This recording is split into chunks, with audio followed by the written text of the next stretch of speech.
Teacher పాఠాలు చెప్తాడు. 40 మంది ఉంటారు, లేకపోతే 60 మంది ఉంటారు మ్యాక్సిమం స్టూడెంట్స్.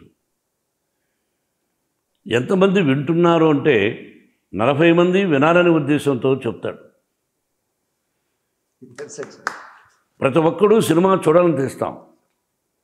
40 మందిలో ఎంతమంది వింటారు, ఎంతమంది విని దేశాన్ని ఉద్ధరించే వాళ్ళు అవుతారు, తల్లిదండ్రులకు ఇన్స్టిట్యూట్కు దేశానికి పేరు ప్రఖ్యాతులు తీసుకొస్తారు అని అన్నామనుకో, ఆన్సర్ ఉందా? Can you give answer? అవునా కదా? వింటాడు వినడం. కానీ మన ఇంట్లో మనకి 2 బిడ్డలున్నా 3 బిడ్డలున్నా, రే దారి తప్పుతున్నావు, అమ్మ ఇలా ఉండాలి, ఆడపిల్ల ఇలా ఉండాలి.